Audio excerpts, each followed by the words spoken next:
Hello, everyone, and welcome to today's learning session, REDD plus Progress, Forests Towards Solving Climate Change, organized by WWF Forest and Climate. Thanks for taking the time to join us today. My name is Emmeline Gasparini, and I am a Program Associate with the Forest and Climate team here at WWF. Our presenter today is Professor Maria Sanz from the Basque Center for Climate Change. She's the Scientific Director there. Next slide, please. Before we begin, I'd like to go over a few logistics and some frequently asked questions. For those of you who have participated in past sessions, this will sound familiar, but yes, today's presentation is being recorded, and you can find the recording within a day or so on our YouTube channel. To get to the recording, simply go to youtube.com and search for WWF Forest and Climate. There are two audio options. You can listen through your computer or dial in through the phone number that was provided in your registration email. It's important to note that if you experience audio difficulties while listening through your computer, those are sometimes caused by having too many browser windows or programs open at once. So feel free to close some of them, which usually solves the issue, or you're always welcome to join by phone. And if you continue to have technical difficulties, please send me a message via the chat or questions area, and I'll try to get you sorted out. Questions are absolutely welcome. You can send your questions anytime during the webinar using the toolbar on your screen. We'll answer as many as possible during our allotted time. And after the webinar, you'll receive a link in your follow-up email with additional forest and climate resources from Professor Sanz as well as WWF, including a link to the YouTube channel where you can watch a recording of the session once it's live. So thank you again for joining us. And with that, we'll get started. Maria, will you take us away? Yes, good afternoon for everyone, or good morning, whoever you are. We will have 45 minutes for the presentation, and I would like to go through these sort of 6 topics, starting with a small introduction of the role of forests in the global greenhouse gas budget, the forest role in the UNFCCC negotiations, because I know that you may be interested in how this is being handled in the multilateral agreements, and then we will focus a little bit on the REDD plus history and how it was evolving along the last decade.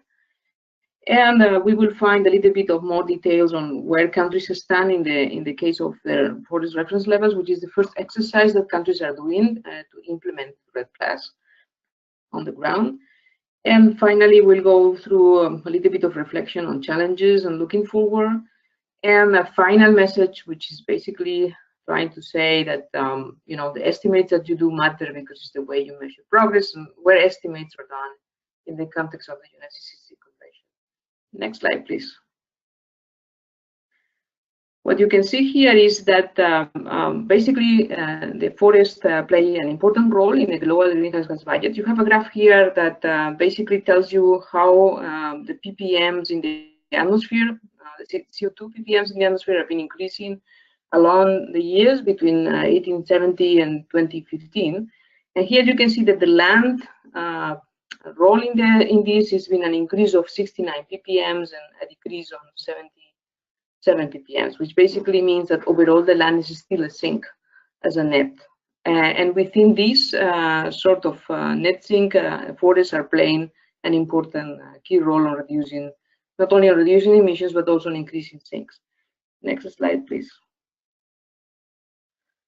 Overall, the agriculture and the forest and land use sectors are responsible of 24% of the global emissions, and currently forests represent approximately 50% of those emissions. But it's important to note also that they also absorb nearly 1/3 of the fossil fuel emissions as a whole, meaning that they don't play a role only as emitters, but also a potential role as a sink of greenhouse gases. Next slide, please. So within this context, let's say that we can, or we believe that we can play a role. So the humans, we can manage those fluxes in order to increase the sinks and reduce the emissions. This is the overall sort of intention that we have when we use forests in the context of the climate change mitigation. That also can have some implications in terms of forest climate change adaptation. But here, what I was trying to show in this slide is basically all the fluxes that as human we can sort of interact with and manipulate, and in terms of how you measure those fluxes. And in the context of the convention, you have 5 pools, which is the soil organic matter, you have the above and below ground biomass, the litter, and the dead wood. Those are the sort of pools. And those pools are the ones that by manipulating them or by affecting them, you can release the fluxes. And here you see that you have land use change activities, meaning, for example, reforestation, regeneration, which implies carbon uptake. But also you have land use change activities that implies emissions. And this is the case of, for example, the deforestation on the other side of the slide. But in the middle, you have lots of fluxes where no land use change happens, but still you have fluxes that can be positive or negative. For example, you can do harvest, and in that case, the biomass is extracted from the forest stand and moved somewhere else, and that with the processes. Or you can have processes like fires that can be human-induced. You can have diebacks. You can have also, the respiration, the usual processes. You can, in a way, degrade the forest or manage the forest in a more or less sustainable way. And within this context, you may have also regrowth. So you may have also sinks. So basically what I was trying to say is you have here land use change processes where the forest disappears or appears, and no land use change processes where your forest stands, but you can have changes in the carbon stocks in the different pools, which are the 5 I just indicated. And this is the sort of way that we can see how fluxes are happening and how we can manipulate them. There are other fluxes that we may not be immediately able to manipulate, like, for example, the fertilization of CO2 by the increase of CO2 in the atmosphere. This is something that has a tendency to increase the sink. You can also have emissions from soils due to permafrost thaw, for example, that increase the release of CO2 to the atmosphere. You can have droughts and other processes that also can affect those fluxes that you may not be able to affect directly. So this is a sort of, in a nutshell, small picture of how you can see those fluxes. Next slide, please. So because we knew that those things were happening, in a way we tried to use those possibilities to manipulate the forest or to preserve, conserve, change the forest in order to mitigate climate change. And the way it was seen in the context of the multilateral negotiations of the Climate Change Convention was like the one that you see in this slide. Let's say that the big issues on forests started to be discussed in COP6 in The Hague.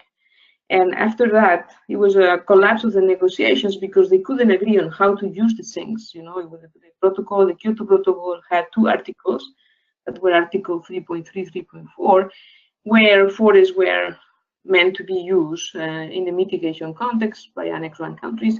But unfortunately, there was no agreement in The Hague. So later on, 6 months later, it was a COP 6b, where it was an agreement, and there land use change, land use change, and forest modalities were agreed for Annex 1 parties, for developed countries, and also for developing countries. 2 activities were agreed to be included in the clean development mechanism to use the forest within. So can you go back, please? Okay, yeah.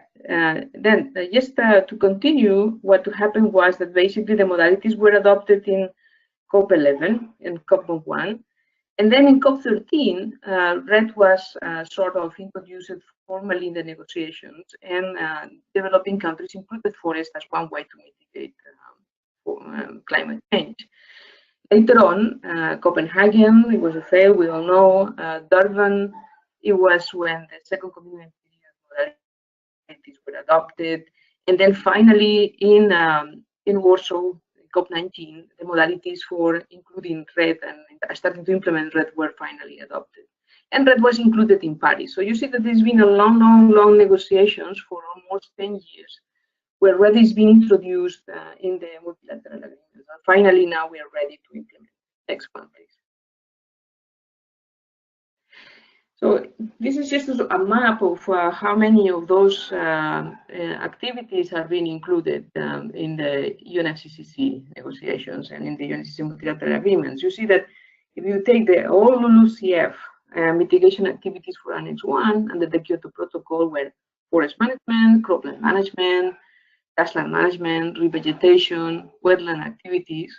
And then, as I said, for developing countries, afforestation and reforestation were included as CDM activities.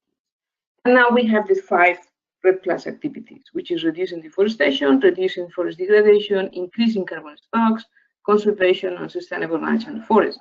What you can see is everything you can do in forest.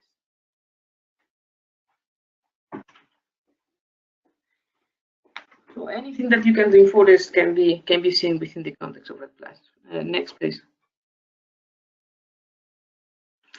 This is a sort of a more timeline of history. I won't go very much into details here, but since you will have the presentation later, I think it's a good collection of when things happen in terms of decisions, which is the policy blue line, in terms of what sort of decisions in the convention were taken that have implications for methodologies, and then some sort of multilateral efforts that happen in parallel, like, for example, the World Bank FCPF, or the UN REDD program, or the REDD+ partnership.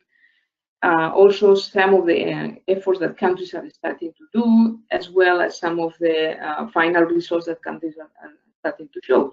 You can see that you have some sort of starting with the beginning of on the right side.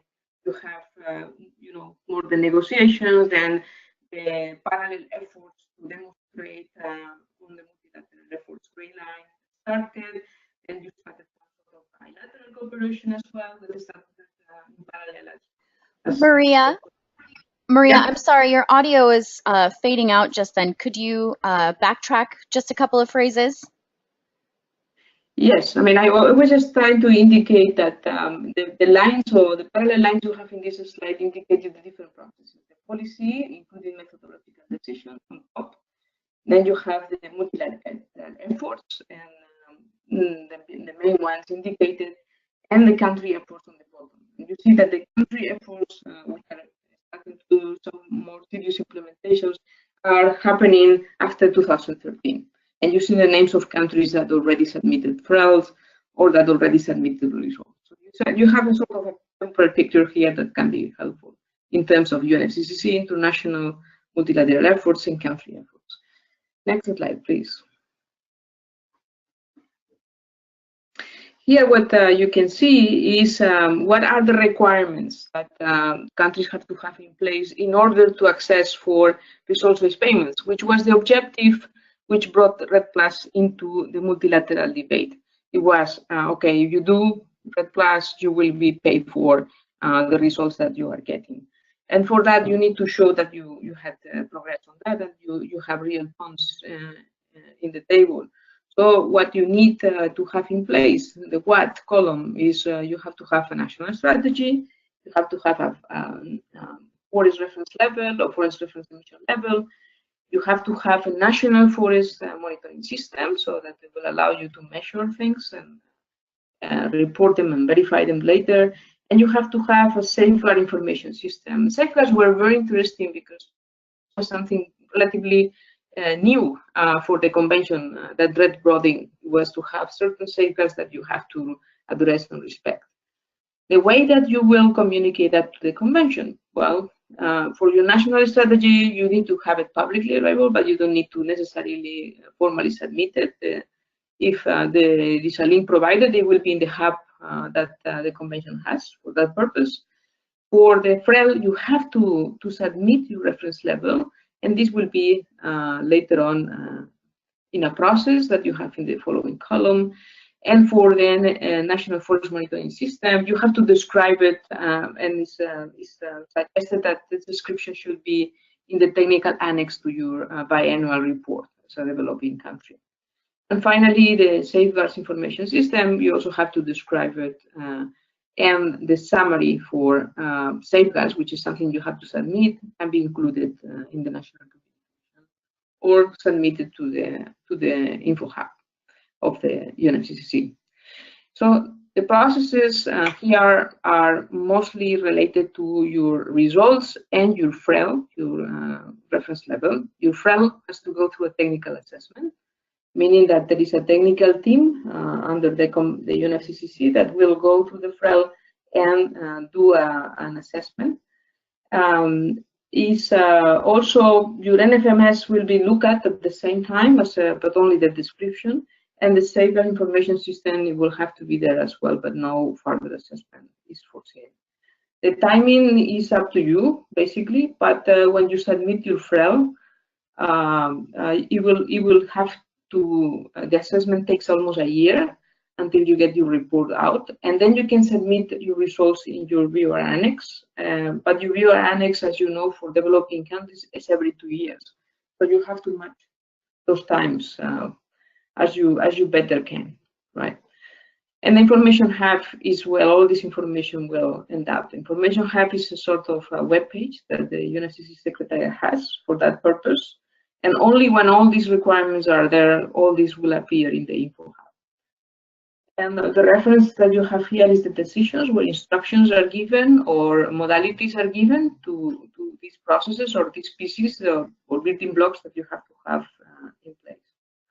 So this is the basis for your implementation, and this is sort of what it will guide you and help you to give or to end up with some credible results that can be paid for.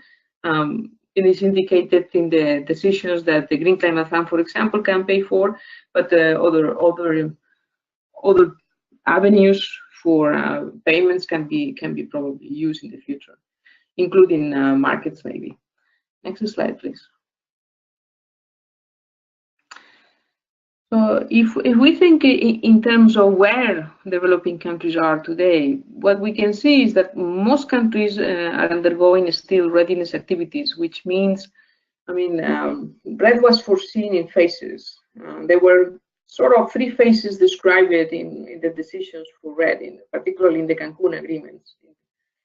And those phases have one phase which is readiness, and basically in this phase you start doing some capacity building. A second phase is demonstration and implementation of policies. It's where you try to implement your strategy and put your policies in place and do some demonstration activities.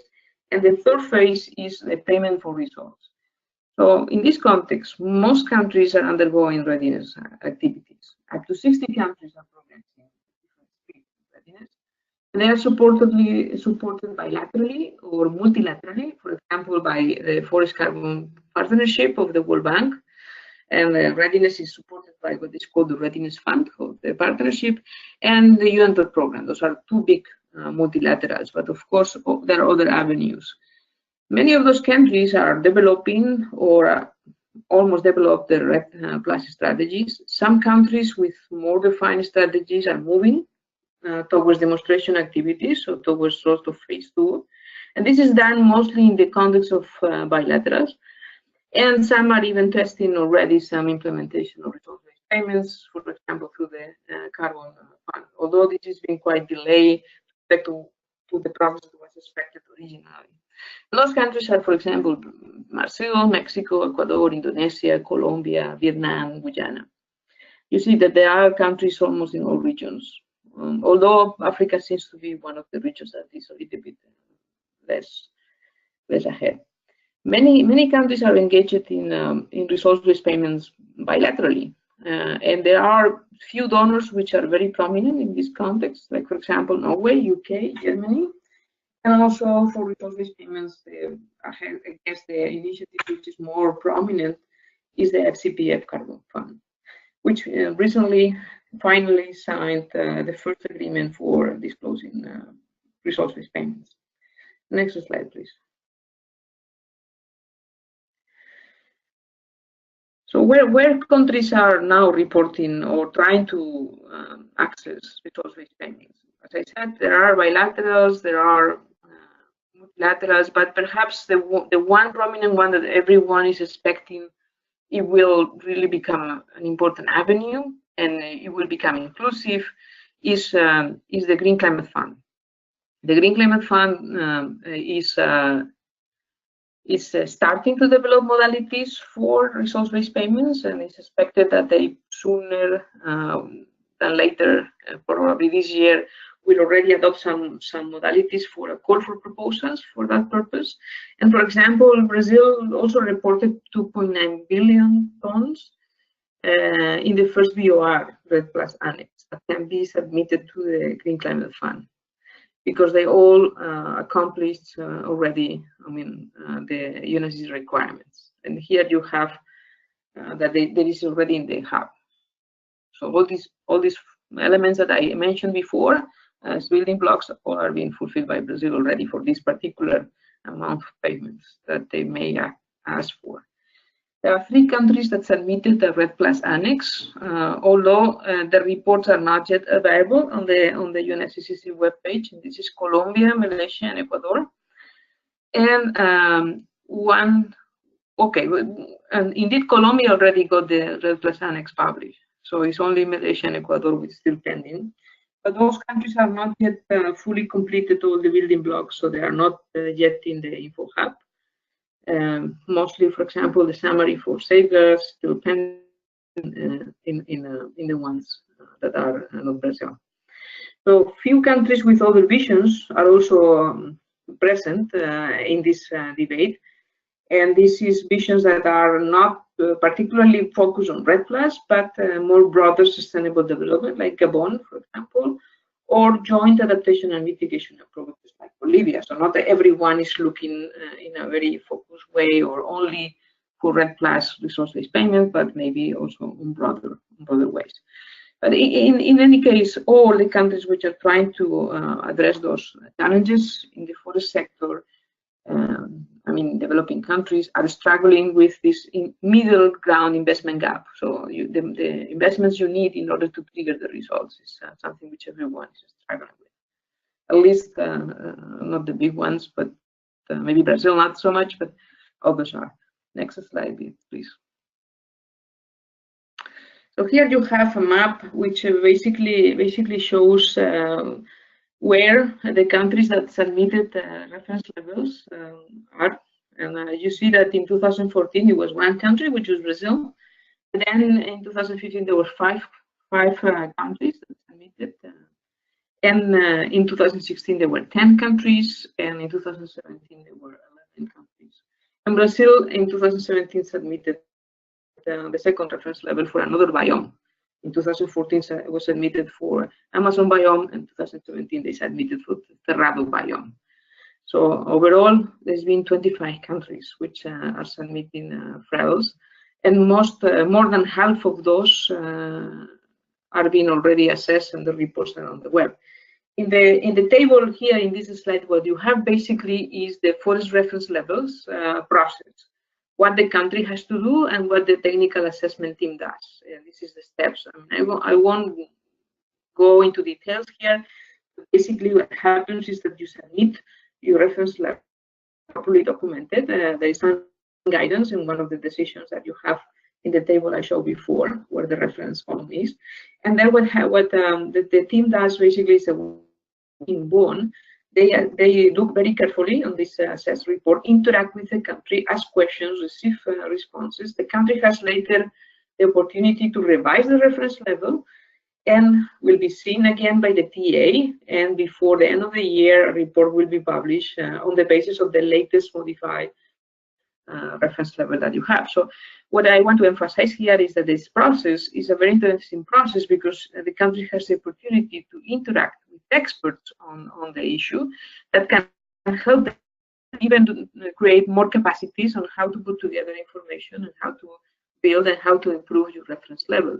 And indeed, there has been a lot of feedback by countries indicating that this is a very useful capacity building process, which is very neutral, is supervised by the convention, and the expertise which is being built is very helpful for the country. Next slide, please. So we will go a little bit more in detail on the reference levels, because I suppose some of you are interested on this. I will map in the next slides the activities what we have. Here you see that on the 26 emissions, which is 25 countries, because Brazil submitted twice, what we have mostly is countries submitting deforestation as the most common activity. Some of the countries, less than a half, included forest degradation. And less than a half included also enhancement, not necessarily the same ones that included degradation, sometimes yes.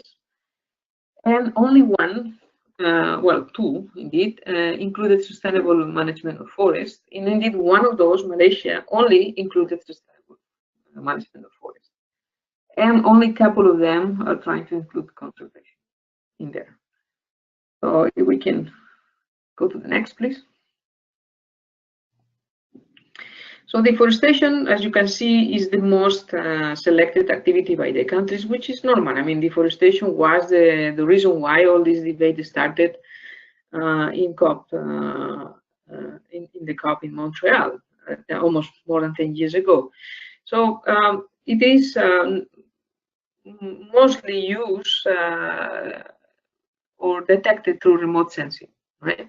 And there is no common approach yet for degradation. Several countries are experimenting. You see that half of the countries more or less included degradation, but the approaches are quite different.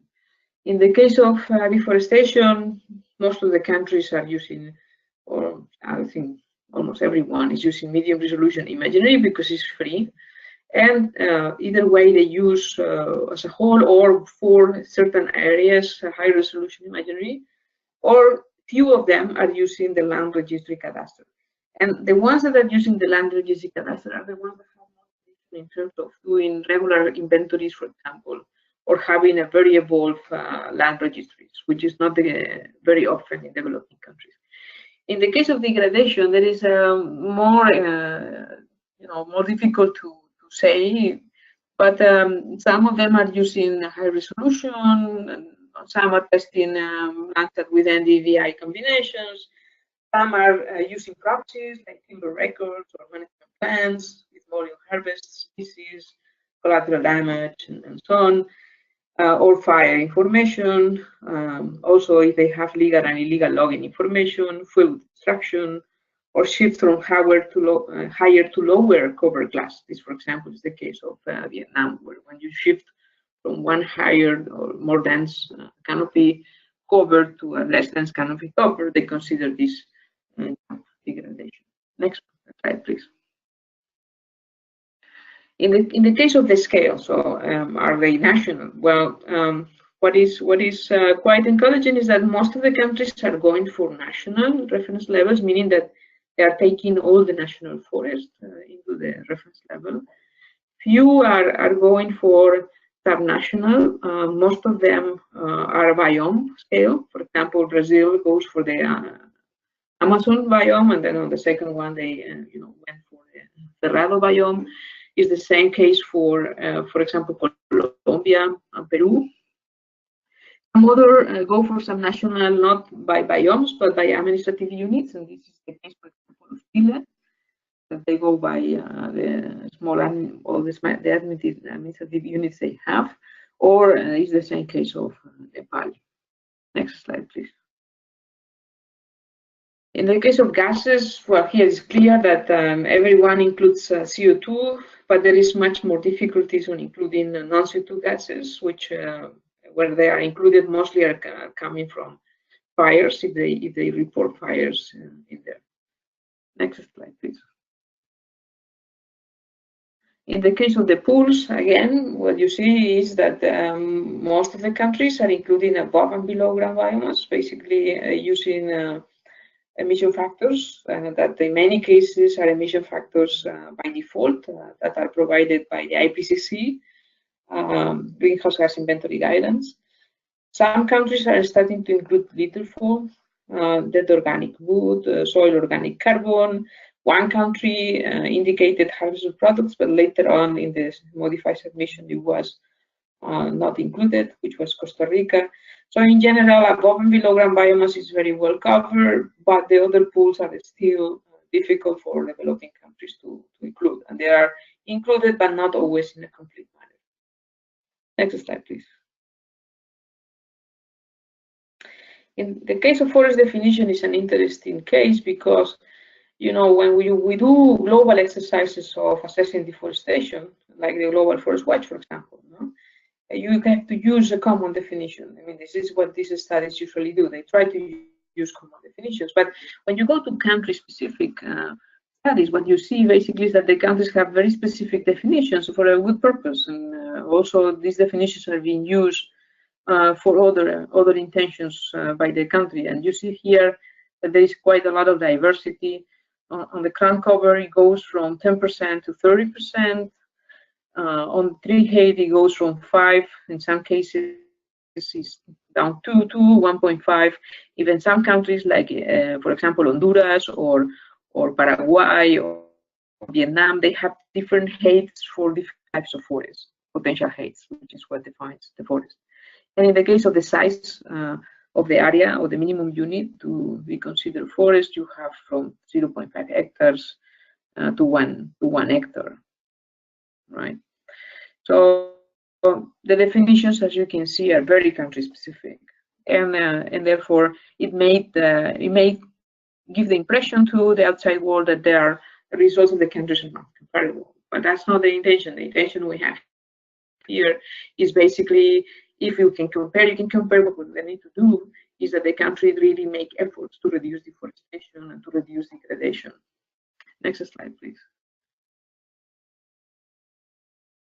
And the other issue that is interesting for the reference level is that countries use different types of approaches to construct the level.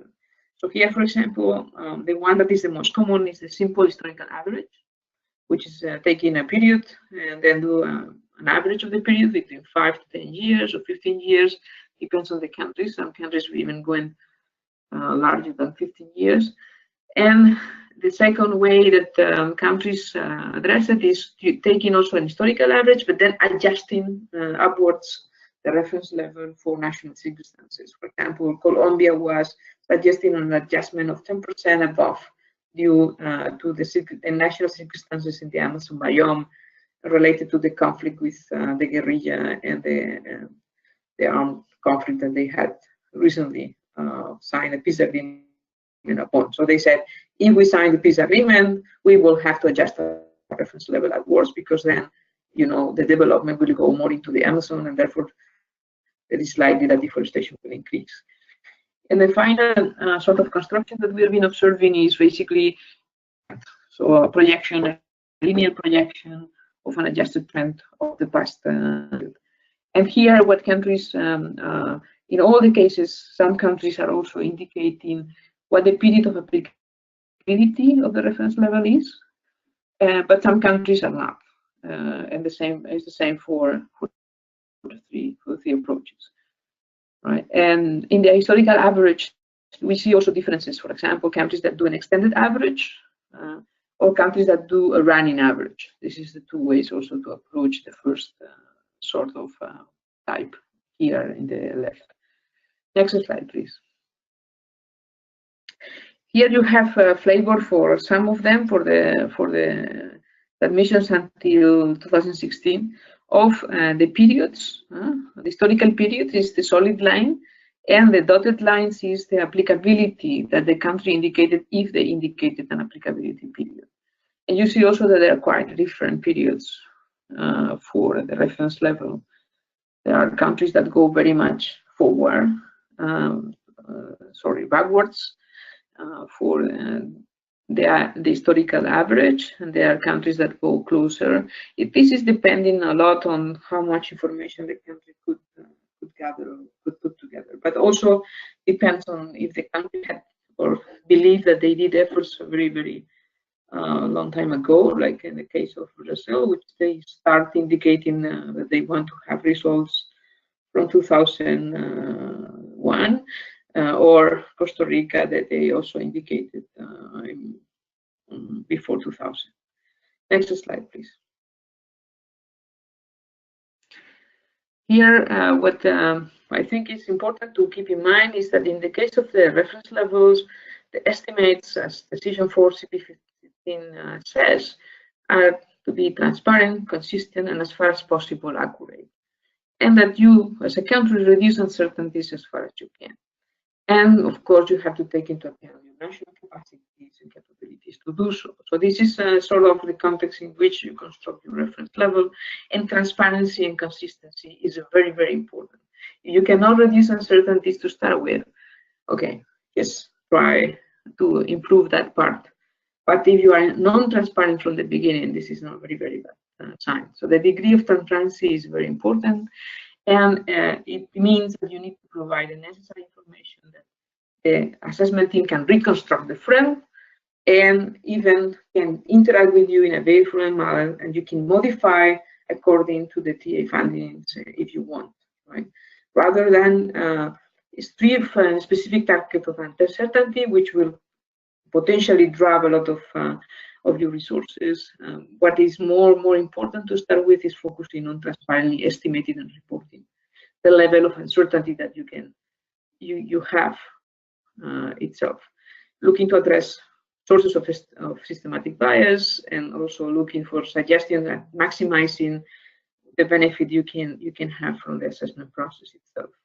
And sometimes simple things like, for example, having a smart certification approach is one way to identify uncertainty and to minimize the effects of the estimate. Next slide, please. So what are the common issues that we found? Well, we found that REDD+ countries may benefit from using tools and approaches that are available, and they can achieve a greater degree of completeness. The TA process is very important, and that as they determine the scope of the reference level, and they include activities, pools, and so on and so on, those pools and activities and information can vary in terms of quality, but that's not a problem. You can include different qualities in the same construction. That's possible. You just need to be transparent. You also can use different categories, definitions, or stratification schemes that can help you. It is very important that you also keep consistency with your greenhouse gas inventory. This is a requirement, and it's important that you create a forest monitoring system that is sustainable over time and allows you to reproduce the collection of data systematically, and also your reporting and verification on a regular basis. The countries are also having challenges on defining forests, and of course this is not new. We all know that defining forests sometimes is a challenge, not only for developing countries, but many of us, we think that it's not going to be very positive to try to harmonize, for example, definitions across countries. We tried to do that in the past with developed countries. It never worked, so I don't think it's going to work for developing countries either. But being transparent and trying to be as harmonized as possible, okay, that's also a good advice. So the way that the assessments are done is not for comparability among parties, is for the parties' quality itself. But they could potentially achieve some sort of larger comparability as far as the assessment processes and improvements are moving forward in the future. Please. So finally, it's important to maintain the consistency on the assessments, and this is not only for the countries, also for the teams of the technical assessors. And it is also important to continue to learn from existing assessments, as well as to exchange information in between countries and between the technical assessors. Additional capacities and resources may be necessary to sustain and improve this technical assessment process. My sense is that it's been underestimated, and as you can see, it was almost an exponential increase of submissions the first 2 years. So it is likely that more than 10 submissions are submitted per year, which requires substantial effort. That is also important for countries that, of course, you can get outside support, technical support at the beginning, but the over-reliance on external support like consultants or other partners could be detrimental on the long term. So you need to take advantage of that to build your own capacities as soon as you can. And finally, well, the FRELS and the actual results are interconnected. So of course, the teams that are the information for the past, for the future, and for the greenhouse gas inventories need to be connected and need to communicate and ensure consistency over all these estimates, which can be seen together. And of course, the assessing teams are looking into this information in a connected way. It is important to make sure that the REDD+ credibility will stay, And I mean, I believe that one of the main concepts that we have to keep in mind is the transparency. I mean, the transparency, it is what it will, on my view, be the core of the credibility of the whole process. You don't have the perfect system. You are not perfect. You are still you are at least honest, and you are not hiding anything. So therefore, you can continue to improve. And you know, the donors or the financial avenues can decide the willingness they have to pay to you in function of the quality of your results, but still there may be some possibilities to receive payments even if your results are not perfect. Next slide, please. And I mean, this is, I won't go into details here, but later on you can look into the presentation and see that there are been many views about what the future REDD was. But if you read later with more time, those sentences which are by different type of people, from scientists to policymakers, from different regions and so on, what you can probably end up with is by concluding that no, the views are not very far apart. Next slide, please. So the question that you may have is, are these views different? No, probably not. So I will encourage you to have this exercise, go through the slide, read the views, and reflect about if they are really different or not. Next slide, please. So to me, REDD+ is indeed an opportunity. It was always a window of opportunity for developing countries. So I think we are in a good track. Developing countries are seriously considering at this stage that they can potentially contribute to mitigation of climate change, which is something that it was not possible 10 years ago. And REDD opened this opportunity of developing countries seriously thinking in terms of contributing to mitigation. Obviously, if they are properly supported. And this was the condition, sort of, and this is why resource-based payments were included. But now what is happening is that developing countries are including REDD more and more, and forests more and more into NDCs, which is a very, very interesting process because NDCs are the basis for the Paris Agreement. And this has been endorsed after Paris. So an emerging question for everyone is how REDD is going to be used to increase the global level of ambition in this context. And the answer is that probably REDD will have to play or will play a very important role. Although, what is the critical question now is how REDD can be properly and efficiently supported in order to become an important piece of the mitigation potential that we can implement in the future. Next slide, please. And this is how REDD ended up in the Paris Agreement. It ended up as part of the agreement in Article 5. And here you have Article 5.2, where REDD is explicitly mentioned. And countries are encouraged to take action and in implementing REDD+, but also in supporting REDD+. Next slide, please. And well, this is a small reflection about when we talk about REDD, we're talking in the context of a particular objective, which is climate change mitigation. But I think when we are implementing REDD in the country, on the ground, what we are talking is about something much broader. What we are talking is about dealing with lands. And this is what governments do. Governments deal with lands. Stakeholders live with lands. And the tools that they use to do so are not so different, either if you call it REDD+ or you call it something else. No? There have been forest inventory always for forest resources management. There have been land cover and land use maps always. And this is basically layers of information that you put together in order to make your decisions better. And that's nothing really new. Maybe we can do it better now because we have new technology, we have new data. But the idea has been there always. The problem is how to implement it. So basically what I just put as an example of a scheme of how a government makes land available for development, but you can find many other examples. But to attribute in the overall planning the most suitable use for the land according to your priorities is basically the question that you have to answer. And is the context where REDD happens. And this can be protection, forestry, agriculture, urban development, but these decisions have to be taken all in the same context, all with the same sort of information. It cannot be taken in isolation. It will never work like that. So I guess we need to step back and see how those land decisions are made and how REDD relates to that, which is basically what we hope that the REDD plus strategies are trying to do, and the linkages with sustainable development also can do. Next slide.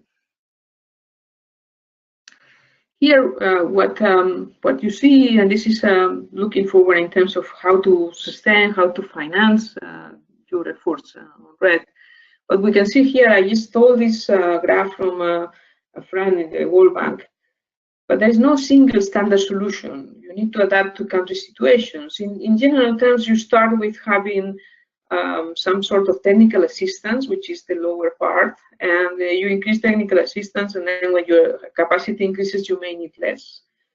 But then what you also have is your general finance for activities that are leading to deforestation and degradation, which is quite large at the beginning.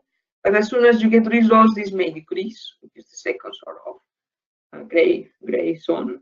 And as far as this decrease, what increase basically is the general finance that you may need for land use, and can be complemented depending on the timing with the climate finance and the investment plan for investment for climate finance.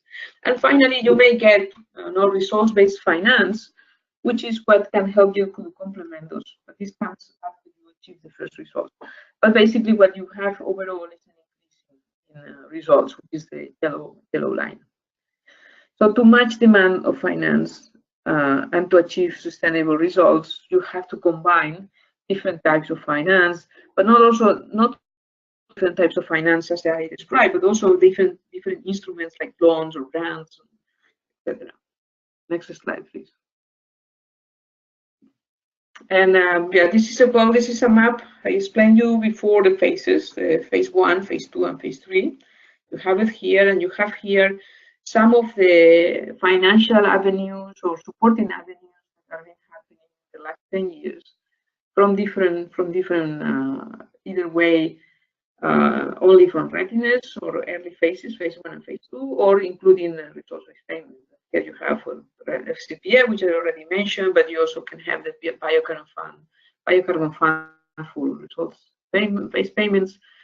And you have, Jeff also had a window for REDD and SFM, the Central African Initiative, which was launched a couple of years ago, on the Forest Investment Program from the World Bank, which was from the Climate Investment Funds program. So you have quite an important landscape. And sometimes what the countries are really facing difficulties with is how to match those different finances and make a combination that works for them. And this could become a real burden because each of those instruments may have different requirements and different times for payments, different delays. So for the country, it's really a challenge to match all these financial avenues. And this is what countries are starting to face. Many of the advanced countries are starting to face real challenges. Next slide, please. And here, well, I just wanted to highlight a couple of messages here. What you can see here is that there's been quite a lot of finance, which is the dark, basically the dark bars, committed. But the disbursement, which is the light blue, it is not necessarily matching the commitments, no? Which basically means that everyone thought that, okay, we put money into the table, this will solve REDD+. But what we found is that it's not only about money, it's also about time. You need to have time enough to develop what you need to develop, the capacities, to put in place your policies. So it's not an immediate reaction that you put money and immediately the results will happen. It takes some time, and the time depends on the national circumstances. It's different by different regions, and also different by different stakeholders, whether you or different recipients. Some recipients are more able to implement quickly, other recipients may take more time. Right. So here, for example, disbursement has been stabilized up to 2013. This data is about to 2013, I think. The disbursement stabilized at 0.4 billion per year, all right? While pledges on average, you see it above. But the message, just keep in mind that the message is not only about money, it's also about time. Next slide, please.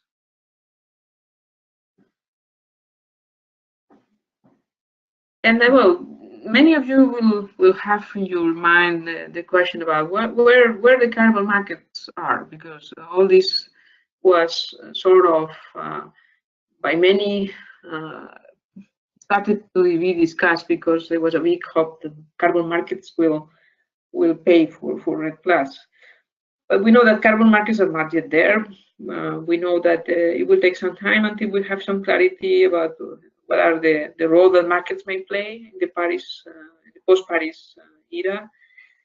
But it is obvious that if we want to stop deforestation, we have to take into account all the elements that we have. This basically mean that the resources we need to reduce emissions need to come from private sector, need to come from state budgets, and need to come from the effort of all the engagement of the stakeholders.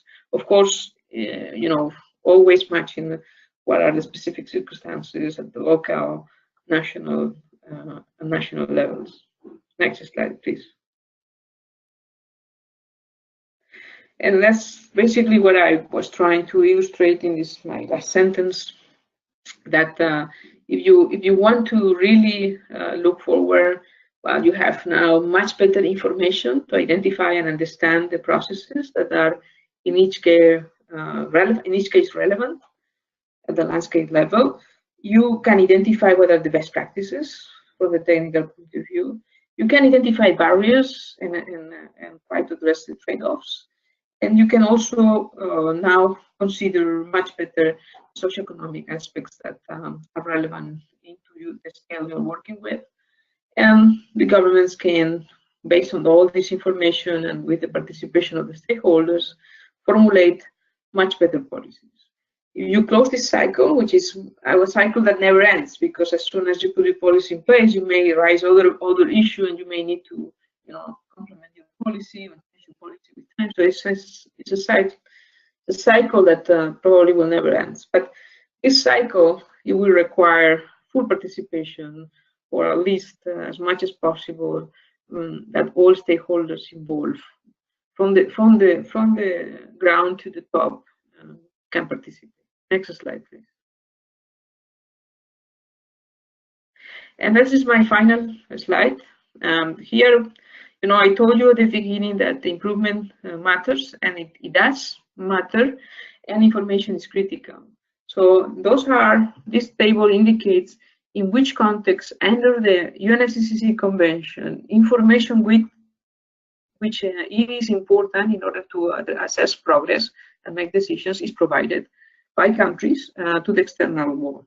And here you have either way the NDCs, you have the UNFCCC reporting for all parties, you have the Kyoto Protocol reporting for an extra parties, you have the CDM projects, you have the REDD+ development. And this is been growing over time. But what I think is extremely encouraging is that the countries are able to share far more information every time with the rest of the world, with other countries in the context of multilateral agreements, and they are willing to show in a very transparent manner what progress they are making. And this will encourage others to support their efforts. And this is, I think, what REDD was very instrumental in triggering in the last 10 years. And I think this is my last slide. So thank you for your attention. And I hope my Spanglish was not too bad, so you could understand most of the things that I was trying to say. Great. Thank you, Maria. That was really interesting. Perfect. We'll just dive right into our questions and answers. First off, I have a question that says, despite the support of conservation agencies, you know, including WWF, is there an explanation about why countries or many countries didn't include sustainable forest management and conservation in their submissions? Is it because the conservation agencies are working mainly in the field, sort of generally at the protected area level and not at the national level? Or do you think there's a different explanation why those are generally not included? Well, I think the reason why they were not included, I will say that more than 50% of the reason is because the information was not available. Information on deforestation is much easier to gather because you can use remote sensing. So it's a land use change, and that helps a lot. While conservation, information, it requires statistics, requires much more sophisticated data, and requires long-term data sets that countries do not have. And that's one of the reasons I think they were not included. All right. Another participant asked about sort of general lack of knowledge about REDD+, especially once you get closer to the ground in the field. How do you have suggestions about how we can sort of increase general knowledge about REDD+ in order to assist in implementation? Well, I think we are guilty from both sides because the ones that are on the ground, the stakeholders that are dealing with the forest, they know the forest very well, but and they don't need to change their mindsets that much. They need to apply their knowledge much better. That's the point. Call it REDD+ or call it something else. It doesn't really matter when you're dealing with the ground. And this is where I think our top-down approach of negotiating REDD was not really able to match knowledge which was already there by the stakeholders, and there's been a gap on understanding there or on transferring or understanding each other there. I think what it can be happening is that we, the ones that have been talking about REDD all the time, the ones that have been negotiating REDD or trying to develop programs at the global or regional level, try to understand better what the needs and how the implementers at the local level are working before trying to tell them what to do or what to change. I think this is, is something that has to improve from both sides. All right. I have a question sort of focused about agriculture, actually. So since a lot of deforestation can be attributed to agriculture and land use change in many countries, are we not facing low estimations of emissions if N2O and methane are not taken into consideration? Yes, it's true. I mean, if we don't take methane and N2O, because the warming potential is much higher than CO2, so the CO2 equivalent is higher, we are missing some important sources of emissions in the case of agriculture. And agriculture is slightly different because you have to take into account food security and so on. So you can reduce the intensity of emissions, but reducing the absolute number of emissions, it depends on your food security issue also. Right. I'm going to switch gears a little bit to circling back to the carbon market piece of your presentation. One of our participants is asking for a clarification about how what kind of emissions are results-based payments based on? Is it CO2 emissions? Does it include other greenhouse gases? And sort of generally, does this mean that this process will require a price on carbon? Well, that's a good question. I mean, in general, when people is thinking in terms of results-based payments, they are thinking in a very conservative results, meaning that they want to ensure that the results are real. And this is even when you use non-market finance. So when you use markets or when you will later use market finance for that, of course, you have to ensure that the results that you are paying for through markets are there for sure, and the uncertainties are low. In that regard, the convention has a provision already that says that if markets will have to support REDD+, you may need some extra validation provisions that may need to be further negotiated. So yes, there are about the quality of the results if you go particularly to markets. But not only you go to markets, also for results-based payments in general, and more, of course, in case of markets. And yes, CO2 is, but I mean, the CO2 equivalent is if you include other gases, right, like non-CO2. But we know that the information on non-CO2 gases is still very scarce, right? So most of the countries are reporting only CO2, which if they have, for example, big fires, we may be missing some important sources of emissions. But this is sort of improving, and the assessment processes, for example, for the technical assessments for the FREL and for the BOR annex are asking these questions to countries all the time, so that countries can start thinking on how to improve those estimates. All right. Since REDD+ is sort of this flexible mechanism that really you can talk about from the local through the national and the global levels, do you have recommendations from your perspective about how REDD+ can be strengthened in more rural communities, rural settings, where sort of along these deforestation fronts, where people are deforesting really for livelihood purposes and not necessarily just for profit? Well, I think that's that's an important question, because in a way, this is what I was trying to say, that you need to look into a broader context than just the REDD+ and just an objective to reduce emissions for climate change purposes. You also need to look into your national circumstances, your local circumstances, and how to provide alternative livelihoods to people that may now contribute to emissions because they have no choice. So I think it's important that the governments and the stakeholders get together and try to find what are the problems, what are the reasons of the emissions behind, identify what are the barriers for implementing policies at this particular scale, and looking together for overcome those barriers and look for avoiding trade-offs, but also contributing to generating policies that can be effective at local scale and national scale, and still lead to results.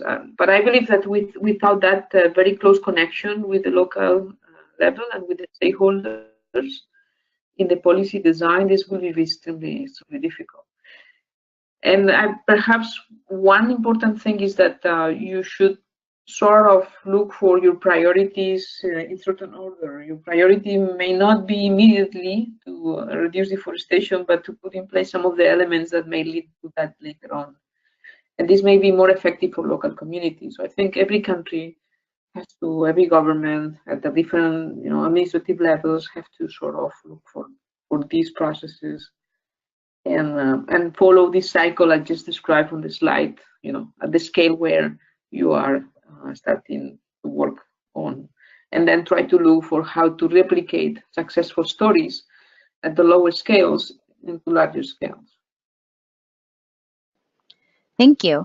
We've actually gone a couple of minutes over our hour, so I think we're going to have to end our Q&A section now, but there were a lot of questions that we didn't have time to get to today, so I feel like we might try and circle back to some of these because you guys were asking some great questions.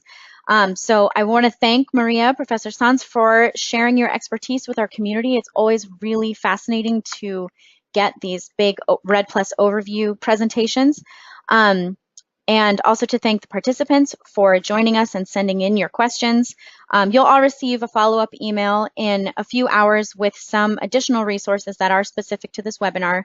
And because a few people did ask me, we always put a link to a PDF of the presentation in the video YouTube description. So when the recording is live, you can go to both to revisit this webinar and listen to Maria's presentation, but also to access the PDF of the presentation if you want to refer back to it in the future. So that video should go up by, hopefully by the end of the day, possibly tomorrow. And while you're waiting, you can also revisit recordings of previous sessions there for additional enrichment. Next slide, please. So thank you all again for joining us, and we hope you have a wonderful day. Next slide.